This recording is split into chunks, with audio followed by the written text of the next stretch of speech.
Whoa. I'm running short of words right now, but I cannot afford this because I have to speak. Thank you so much for all the love, for all the warmth. Thank you for accepting me. Thank you very much.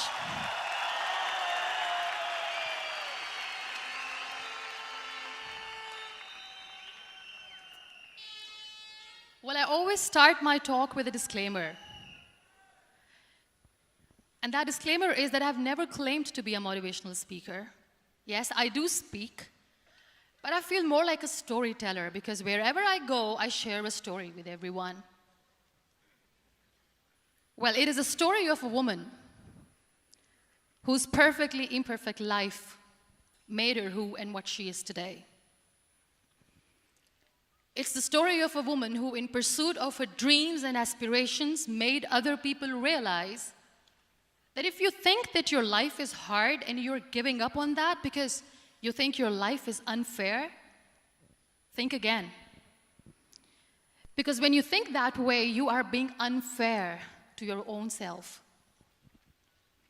It's the story of a woman who made people realize that sometimes problems are not too big. We are too small because we cannot handle them.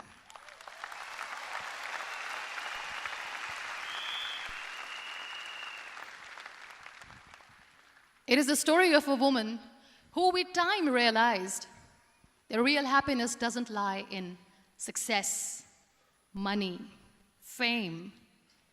It lies within. Real happiness lies in gratitude. So I am here, and I'm going to share the story of that woman. That is my story. The story of gratitude.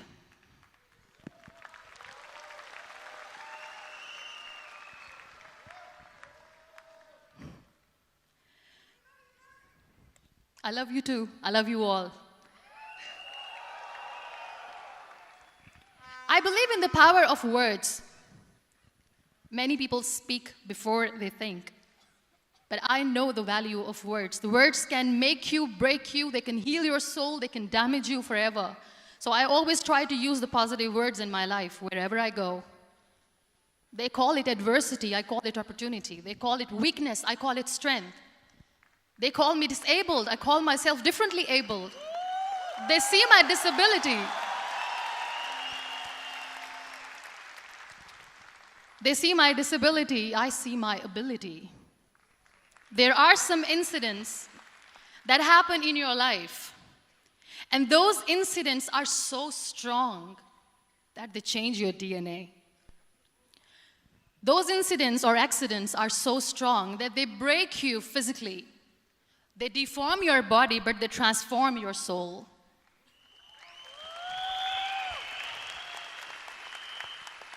Those incidents break you, deform you, but they mold you into the best version of you.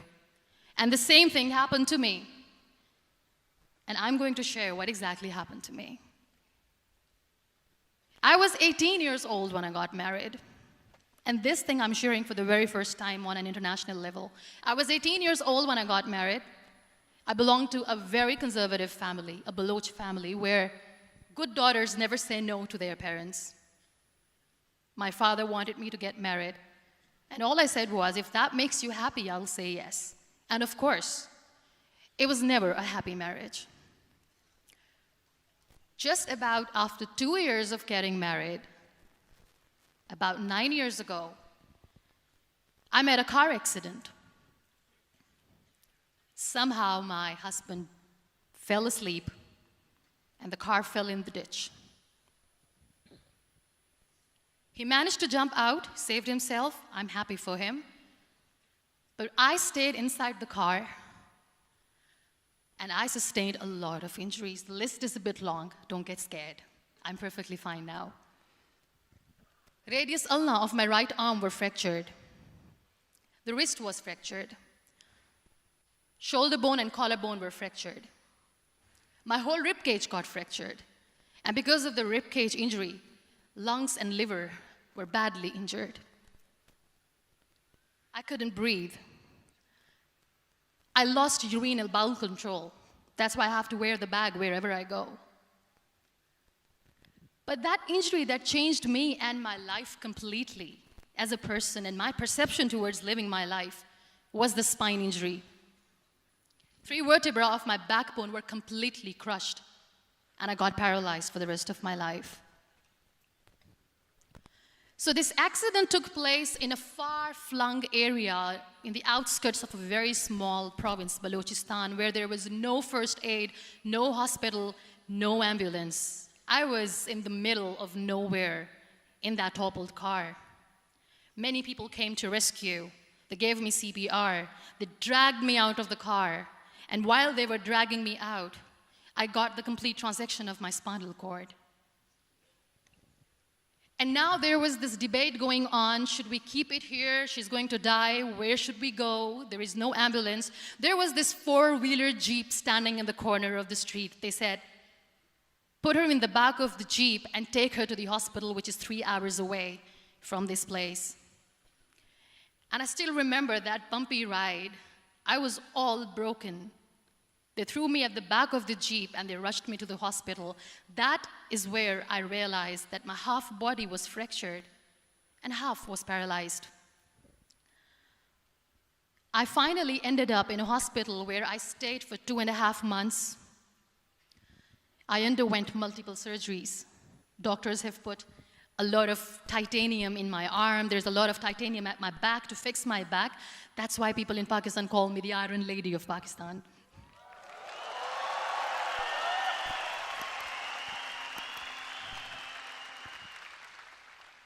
Sometimes I wonder how easy it is for me to describe all this all over again. And somebody has rightly said that when you share your story and it doesn't make you cry, that means you have healed.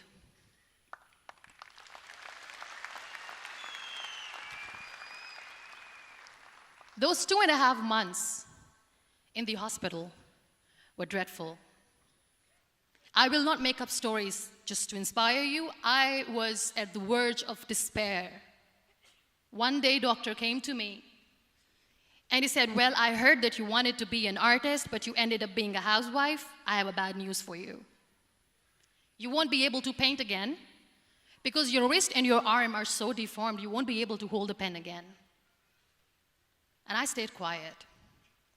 Next day, doctor came to me and said, your spine injury is so bad, you won't be able to walk again.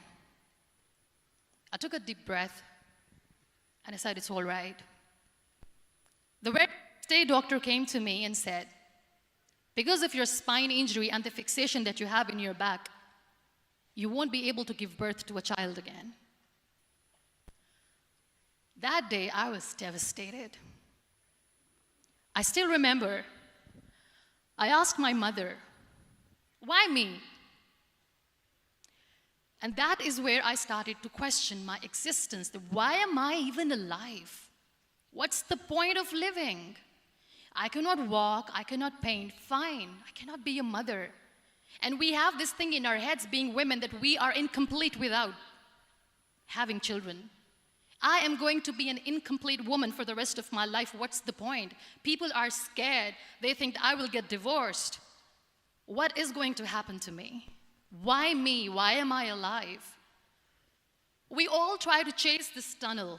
We all do this because we see light in the end of the tunnel, which keeps us going. My dear friends, in my situation, there was a tunnel that I had to roll on, but there was no light.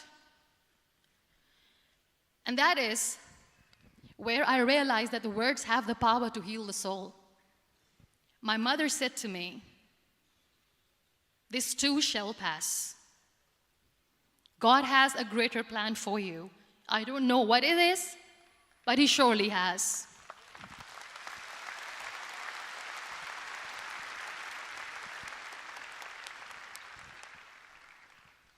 And in all that distress and grief, somehow or the other, those words were so magical that they kept me going. I was trying to put that smile on my face all the time, was hiding. It was so hard to hide the pain, which was there. But all I knew was that if I will give up, my mother and my brothers will give up too. I cannot see them crying with me. So what kept me going was, one day I asked my brothers, I know I have a deformed hand, but I'm tired of looking at these white walls in the hospital and wearing these white scrubs. I'm getting tired of this. I want to add more colors to my life. I want to do something. Bring me some colors. Bring me some small canvas. I want to paint. So the very first painting I made was on my deathbed, where I painted for the very first time. It was not just an art piece or just my passion. It was my therapy. What an amazing therapy it was. Without uttering a single word, I could paint my heart out. I could share my story. People used to come and say, what lovely painting, so much color. Nobody could see the grief in it. Only I could. So that's how I spent 2.5 months in my hospital, crying, never complaining or whining, but painting. And then I was discharged, and I went back home.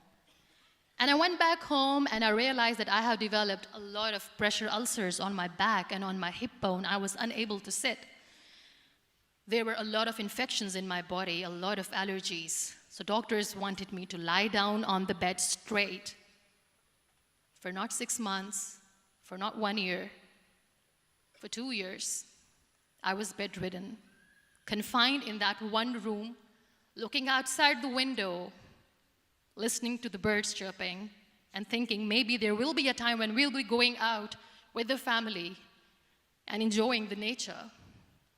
That was the time where I realized how lucky people are, but they don't realize. That is the time where I realized that the day I'm going to sit, I'm going to share this pain with everyone to make them realize how blessed they are, and they don't even consider them lucky. There are always turning points in your life. There was a rebirth day that I celebrated. After 2 years and 2.5 months, when I was able to sit on a wheelchair, that was the day when I had the rebirth. I was a completely different person. I still remember the day I sat on the wheelchair for the first time, knowing that I'm never going to leave this, knowing that I won't be able to walk for the rest of my life. I saw myself in the mirror, and I talked to myself. And I still remember what I said. I cannot wait for a miracle to come and make me walk. I cannot sit in the corner of the room crying, cribbing, and begging for mercy because nobody has time. So I have to accept myself the way I am. The sooner, the better. So I applied the lip color for the first time.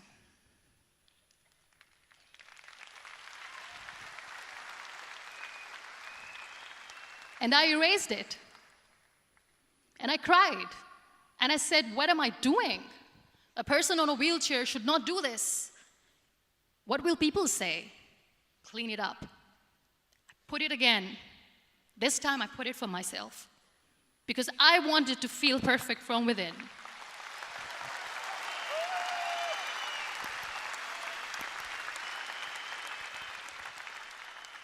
And that day I decided that I'm going to live life for myself. I am not going to be that perfect person for someone. I am just going to take this moment and I will make it perfect for myself. And you know how it all began? That day I decided that I'm going to fight my fears. We all have fears. Fear of unknown, fear of known, fear of losing people, fear of losing health, money. We want to excel in career, we want to become famous, we want to get money. We are scared all the time. So I wrote down one by one all those fears, and I decided that I'm going to overcome these fears one at a time. You know what was my biggest fear? Divorce. I couldn't stand this word. I was trying to cling on to this person who didn't want me anymore, but I said no. I have to make it work. But the day I decided that this is nothing but my fear, I liberated myself by setting him free. And I made myself emotionally so strong that the day I got the news that he's getting married, I sent him a text that I'm so happy for you and I wish you all the best. And he knows that I pray for him today.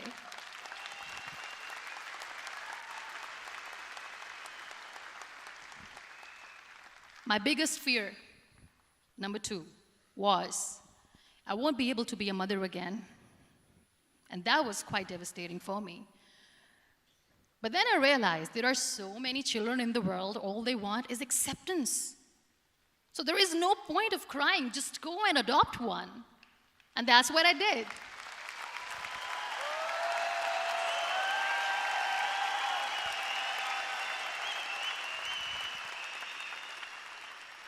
I gave my name in different organizations, different orphanages. I didn't mention that I'm on a wheelchair, dying to have a child.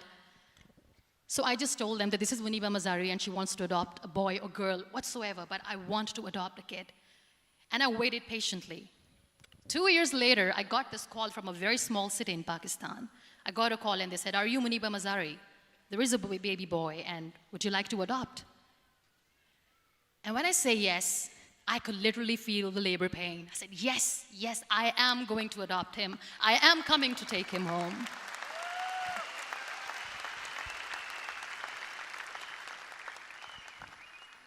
And when I reached there, the man was sitting and he was looking at me from head to toe. And in back of my head, I kept thinking that, oh my God, he is going to say she's on the wheelchair, she doesn't deserve it. How is she going to take care of him? And I looked at him and I said, "Do not judge me because I'm on the wheelchair." But you know what he said? He said, "I know you will be the best mother of this child. You both are lucky to have each other."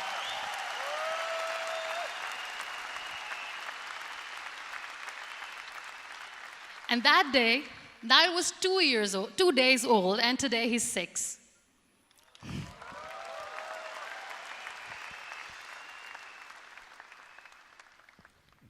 You'll be surprised to know another bigger fear that I had in me. It was facing people. I used to hide myself from people. When I was on bed for 2 years, I used to keep the door closed. I used to pretend that I'm not going to meet anyone, tell them that I'm sleeping. You know why? Because I couldn't stand that sympathy that they had for me. They used to treat me like a patient. When I used to smile, they used to look at me and say that, "You're smiling, are you okay?" I was tired of this question being asked, "Are you sick?" Well, a lady yesterday at the airport asked me, "Are you sick?" And I said, "Well, besides the spinal cord injury, I'm fine, I guess."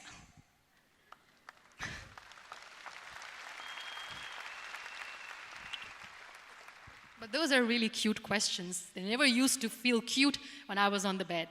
So I used to hide myself from people, knowing that, oh my God, I'm not going to see that sympathy in their eyes. It's all right. And today I'm here speaking to all these amazing people because I have overcome the fear.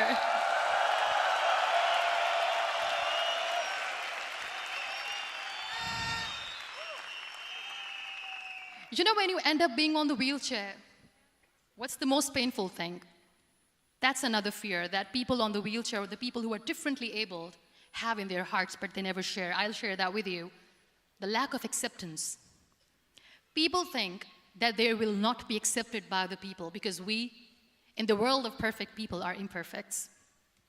So I decided that instead of starting an NGO for disability awareness, which I know will not help anyone, I started to appear more in public. I started to paint. I always wanted to. I have done a lot of exhibitions. I'm Pakistan's first wheelchair-bound artist. I have done a lot of modeling campaigns, different campaigns for brands like Tony and Guy.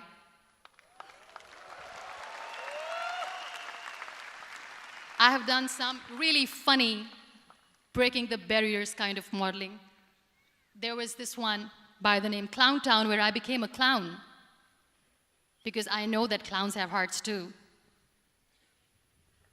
And then I also decided that if I really want to make the difference, I am not going to let people use me for their polio campaigns where they will make you a victim and an emblem of misery and mercy and will say that, you know what, give polio drops to your children or they'll become like this girl.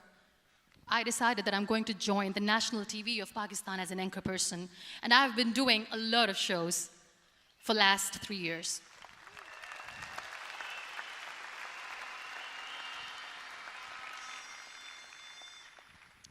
So when you accept yourself the way you are, the world recognizes you. It all starts from within. Thank you. I became the National Goodwill Ambassador for UN Women Pakistan, and now I speak for the rights of women, children. We talk about inclusion, diversity, gender equality, which is a must. I was featured in BBC 100 Women for 2015. I'm one of the Forbes 30 under 30 for 2016. And it all didn't happen alone. You all are thriving in your careers. You have bigger dreams and aspirations in life. Always remember one thing. On the road to success, there is always we, not me. Do not think that you alone can achieve things. No. There is always another person who is standing behind you, maybe not coming on the forefront, but behind you, praying for you and supporting you. Never lose that person. Never.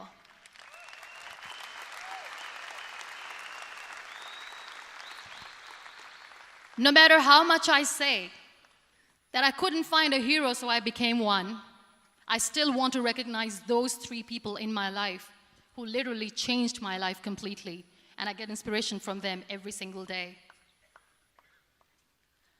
Waleed Khan. Many people know about the terrorist attacks in Pakistan. We have lost many people. And I'm sharing this with a very heavy heart because we actually have lost a lot of people in this huge turmoil of terrorism. These people are barbarians. They do not see people. They're even worse than animals. They have killed people in mosques. They have killed people in churches, temples, even in schools. There was this terrorist attack in Army Public School, Peshawar, where these terrorists entered in an examination hall and they killed our children.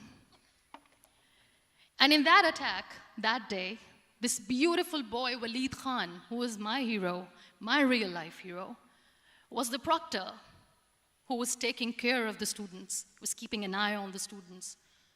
Those barbarians shot him 3 times in the face, 5 times on his body, and he fell down. I was asked to give a talk in the school after a week of that terrorist attack. With a very heavy heart, I went there and I spoke. We sang a few national songs. I thought that maybe I've done my part, but deep inside, it was killing me. I could see children injured. I could see children sitting on the wheelchairs, looking at me, wondering, what next? What was our fault? Just because we were here to give examination, we have been shot. So many people, so many children lost their friends. Their classrooms were empty. The next day they went to the classroom. So this kid, Waleed Khan, I was asked that he is in a hospital right now, and you have to go and see him and motivate him and tell him that it's going to be okay. And when I saw Waleed Khan coming on the wheelchair for the first time in front of me, face was all deformed. His leg was fractured, his arm was fractured. He couldn't talk, he lost his teeth. He cannot sneeze, he cannot smell. He cannot eat. And I kept thinking, what should I say? That everything is going to be all right? No, nothing is all right. And while I was juggling with the words, what to say, what not to say, this beautiful child, Waleed Khan, came to me and he said, "Are you MUNIBA MAZARI?" I said, "Yes." He said, "Baji, let's take a selfie."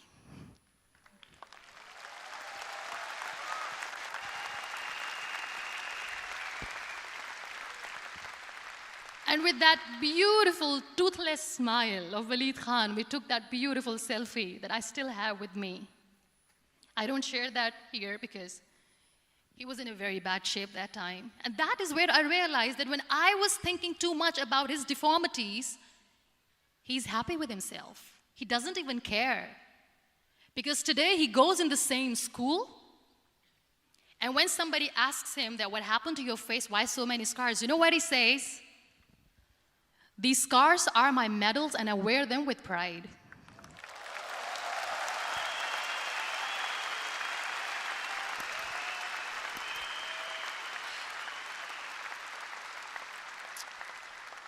And how beautifully he says the terrorists wanted me not to study. I am going to study. I will become a doctor one day.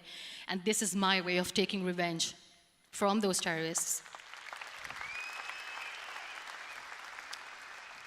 Another real-life hero, of course, my son. His name is Nile, N-I-L-E, River Nile. I learned so much from this kid. The first and foremost thing is patience.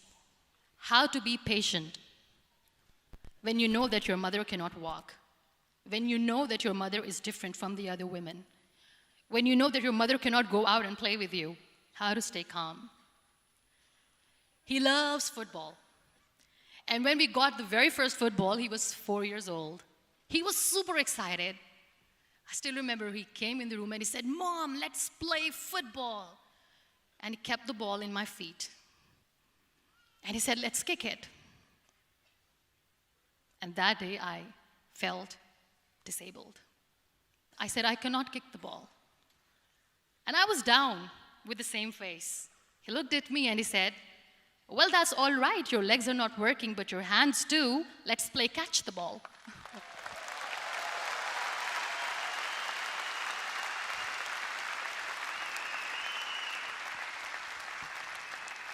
You know what? That day he made me realize that when you think your glass is half empty, come on, your glass is half full. It's all in here and here. Last but not least, the woman who made me realize that heroes have no gender. The woman who believed in me even when I was completely at the verge of despair, where everybody left, she was there. And every time I looked at her, without saying anything, she used to look at me and said, "This too shall pass. God has a bigger plan. And one day you will say that, oh my God, that is why God has chosen me." She never cried in front of me. She has always said that there will be haters, there will be naysayers, there will be disbelievers, and then there will be you proving them wrong. My mother.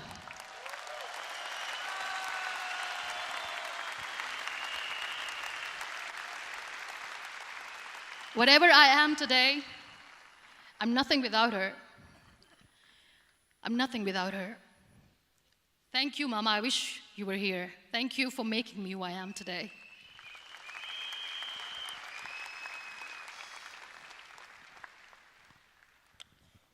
You know what? We human beings have a problem.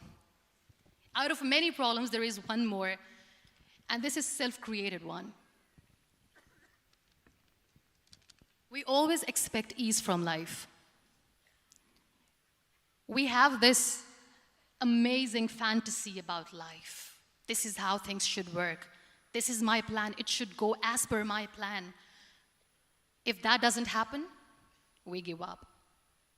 So my dear friends, let me tell you one thing. I never wanted to be on the wheelchair. Never thought of being on the wheelchair. I was always aspiring to do bigger things, but had no idea that for that I have to pay the price to be where I am today. It's a very heavy price.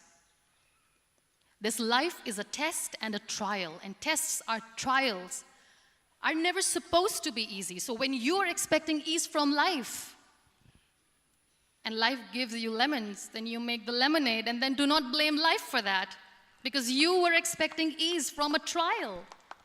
Trials make you a stronger, better person. Life is a trial, and with time you realize that.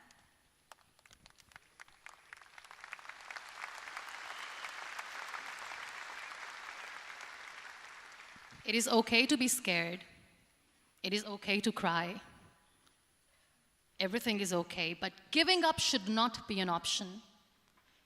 They always say that failure is not an option. Failure should be an option, because when you fail, you get up, and then you fail, and then you get up, and that keeps you going.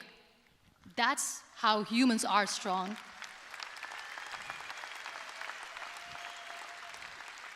Failure is an option, should be an option, but giving up is not. Never. We have this thing in minds. We call it perfection. We want everything perfect. We want ourselves to be perfect. There is this image in our head about everything. Perfect life, perfect relationships, perfect career, perfect amount of money that we need to earn no matter what. Nothing is perfect in this world. We all are perfectly imperfect, and that is perfectly all right. That's all right. We were sent here not to become the perfect people. Those people who tell you how to look perfect, even those people are imperfect. Trying to fight this fear of looking imperfect. I used to be perfect. I still remember. I got this compliment years ago when I used to walk. Oh my God, look at you. You're fair, you're tall, you're perfect. Look at me now. You're still perfect.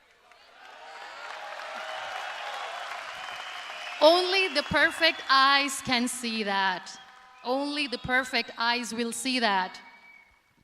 Only the perfect eyes will see that. So yes, in all those imperfections, you have to listen to your heart. You don't have to look good for people. You don't have to be perfect just because other people want you to be perfect. If your soul is perfect from within, that's all right. This is all what you want. This is all what you need to be. Our society has made very weird kind of norms to look perfect and great. For men, it's different. For women, it's different. We think too much about what people say. We listen to ourselves too little. You know what makes you perfect? When you make someone smile. You know what makes you perfect? When you try to do something good for the people around you. You know what makes you perfect? When you feel someone's pain. And how beautiful pain is that it connects you with people. No other medium can connect you with others but pain. That's why I always say that I'm in pain, and that's a blessing in disguise for me. Today, just because I'm in pain and I'm on the wheelchair, I work for children. Being the head of CSR for a company, we conduct medical camps in far-flung areas of Pakistan where so many kids die because they don't have medical facilities. And I personally believe just because they cannot afford to live doesn't mean we'll let them die. So we give them money, we give them medical treatment, we try to heal their wounds, physical and emotional. And I also work for the beautiful people, we call them third gender, the transgender community of Pakistan. You know what connects me with them? All my imperfections. When I go and I hug them, they never judge me. And this very good friend of mine, her name is Bijli. Bijli means electricity. She calls herself electricity. And I said, are you electricity? She says, no, I'm lightning. I'm as strong as lightning. Because we have very bad power outage, so she doesn't want me to call her electricity. So she says, I am very strong. I'm thunder, I'm lightning. She came to me, and the first time I hugged her, she said, you are just like me. And I said, yes, I am like you. Because to people, we are so imperfect. So how beautiful these imperfections are, that because of these imperfections, you can connect with people. Then why are we all running after being perfect? What's the point?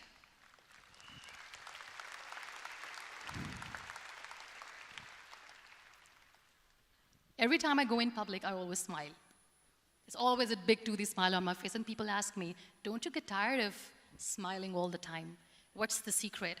I always say one thing, that I have stopped worrying about the things that I have lost, the people that I have lost. Things and people who were meant to be with me are with me. And sometimes, somebody's absence makes you a better person. Cherish their absence. It's always a blessing in disguise.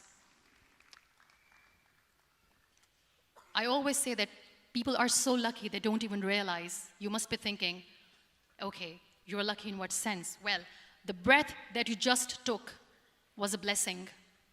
Embrace it.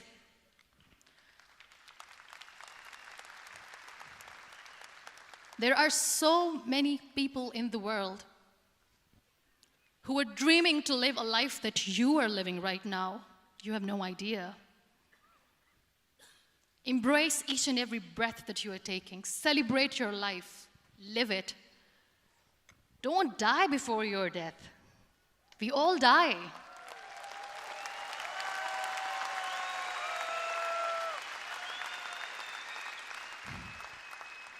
We live this one routine of a day for 75 years and we call it life. No, that's not life. If you're still thinking why you have been sent here, if you're still juggling with the concept of why you are here, you haven't lived yet. You work hard, you make money, you do it for yourself. That's not life. You go out, you seek for people who need your help, you make their lives better. You become that sponge which can absorb all the negativity, and you become that person who can emit beautiful, positive vibes. And when you realize that you have changed someone's life, and because of you, this person didn't give up, that is the day when you live. Always.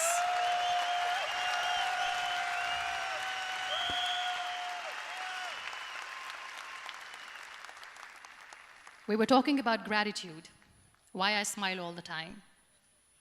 I cry all night when nobody sees me, because I'm a human and I have to keep the balance. And I smile all day because I know that if I will smile, I can make people smile. That keeps me going.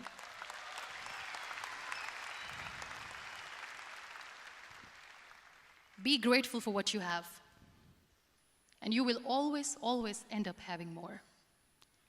But if you'll cry and if you'll crib for the little things that you don't have or the things that you have lost, you will never ever have enough. Sometimes we are too busy thinking about the things that we don't have that we forget to cherish the blessings that we have. I'm not saying that I'm not healthy and that makes me unlucky, but yes, it is hard. It is hard when I say that I cannot walk. It is hard to say when I wear this bag. It hurts. But I have to keep going, because never giving up is the way to live, always.